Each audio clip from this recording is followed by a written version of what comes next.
யாம் beauty blurring பாட் shade வந்து double tape. இது நார்மல் லிப்ஸ்டிக் மாதிரி இருக்காது, ஒரு டப்பா மாதிரியோ தொட்டு அப்ளை பண்ணுறதுக்கு அப்ளிகேட்டரும் கொடுத்துருப்பாங்க. ஆக்சுவலாக க்யூட்டாக இருக்கும் அப்ளிகேட்டர்.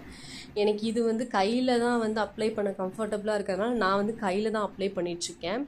இது வந்து லிப்ஸ்டிக் ப்ளஷ் ஐ ஷேடோ இந்த மூணாவும் வந்து நீங்கள் யூஸ் பண்ணலாம்.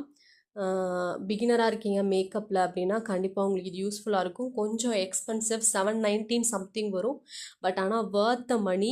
உங்களுக்கு மேட் லிப்ஸ்டிக் பிடிக்கும், இந்த கிளாசி லிப்ஸ்டிக், இந்த ஷைனிங்காக இருக்கிற லிப்ஸ்டிக்லாம் பிடிக்காது அப்படின்னா இந்த லிப்ஸ்டிக் வந்து உங்களுக்கு வந்து கண்டிப்பாக பிடிக்கும். பவுடர் ஃபார்மில் தான் இருக்கும் எடுத்து நம்ம அப்ளை பண்ணும்போது. இவங்க சொல்கிற மாதிரி அது மாதிரி லிப்ஸை வந்து ட்ரை பண்ணாது. உங்கள் லிப்ஸ் என்ன கண்டிஷனில் இருந்துச்சோ அதையே வந்து பார்த்திங்கன்னா அப்படியே மெயின்டைன் பண்ணும். இது வந்து ஒரு இன்டர்நேஷ்னல் பிராண்டோட இமிட்டேஷன். இந்த மாதிரி நம்ம காஃபி குடிக்கிறோம், தண்ணி சாப்பிட்றோம் அப்படின்னா ஒரு 4 ஹவர்ஸ்க்கு வந்து தாங்குது. இவங்க சொல்கிற மாதிரி 8 ஹவர்ஸ்க்கு தாங்கலை. அதுவும் இல்லாமல் இதில் வந்து peptide, centella asiatica oil, tea tree எக்ஸ்ட்ராக்ட்லாம் வந்து ஆட் பண்ணியிருக்கிறதா சொல்லியிருக்காங்க. எனக்கு வந்து இது வந்து ரொம்ப பிடிச்சிருக்கு. நான் இதில் வாங்கணும்னு நினச்ச ஷேடு பார்த்தீங்கன்னா கோஸ்டட். பட் டபுள் டேப் வாங்கிட்டேன். உங்களுக்கு பிடிச்சிருக்கான்னு